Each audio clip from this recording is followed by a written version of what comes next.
Halo, di sini saya akan memaparkan ringkasan materi agenda 2 yaitu nilai-nilai dasar ASN. Sebelumnya, perkenalkan nama saya Agnesia Nainggolan, peserta Latsar CPNS Pemerintah Kota Padang tahun 2022.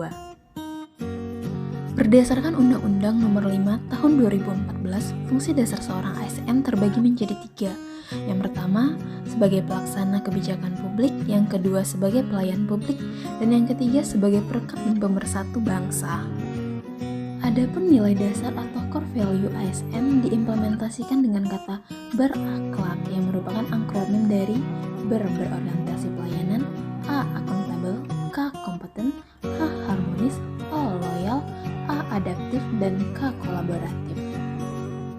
Nilai dasar yang pertama yaitu berorientasi pelayanan, berkomitmen memberikan pelayanan prima demi kepuasan masyarakat. Panduan perilakunya yang pertama memahami dan memenuhi kebutuhan masyarakat, yang kedua ramah, cekatan, solutif, dan dapat diandalkan, dan yang ketiga melakukan perbaikan tiada henti. Nilai yang kedua yaitu akuntabel, bertanggung jawab atas kepercayaan yang diberikan.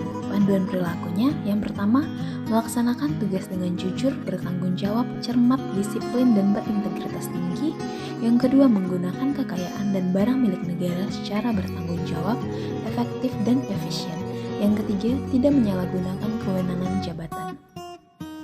Nilai dasar yang ketiga yaitu kompeten, terus belajar dan mengembangkan kapabilitas. Panduan perilakunya yang pertama meningkatkan kompetensi diri untuk menjawab tantangan yang selalu berubah, yang kedua membantu orang lain belajar, yang ketiga melaksanakan tugas dengan kualitas terbaik.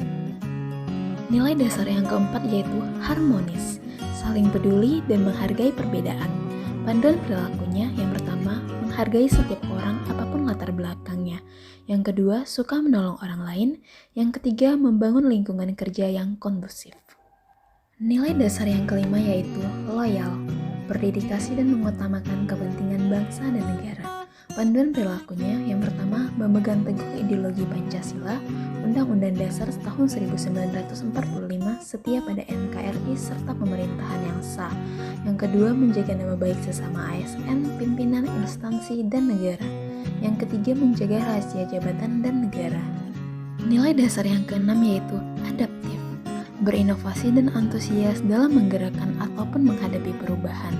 Panduan perilakunya yang pertama cepat menyesuaikan diri menghadapi perubahan, yang kedua terus berinovasi dan mengembangkan kreativitas, yang ketiga bertindak proaktif. Nilai dasar yang ketujuh yaitu kolaboratif, membangun kerjasama yang sinergis.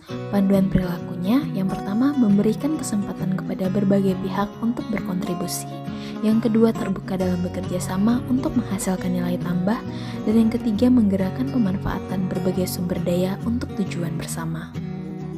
Selanjutnya saya akan membahas lebih rinci mengenai nilai dasar ASN yang kedua, yaitu akuntabel.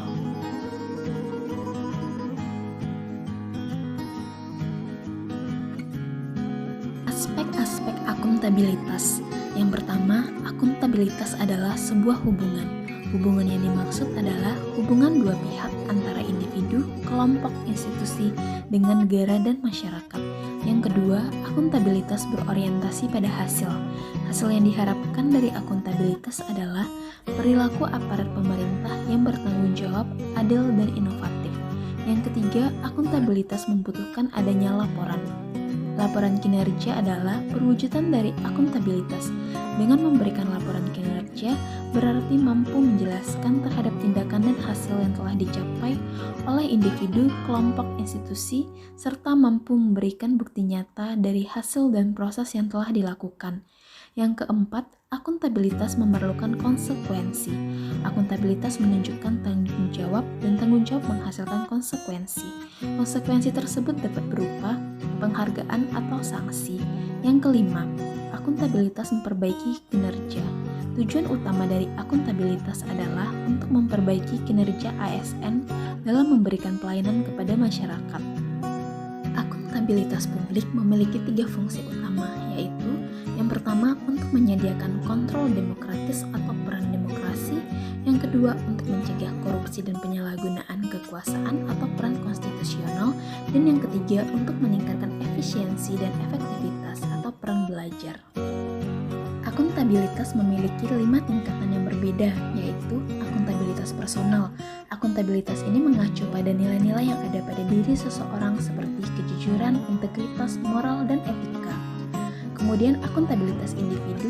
Akuntabilitas ini mengacu pada hubungan antara individu dan lingkungan kerjanya, yaitu antara PNS dengan instansinya sebagai pemberi kewenangan.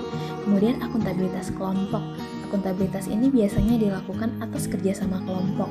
Dalam hal ini tidak ada istilah saya, tetapi yang ada adalah kami.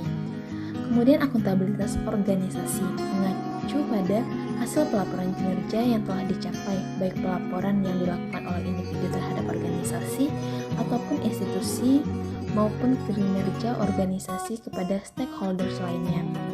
Kemudian yang terakhir, akuntabilitas stakeholder.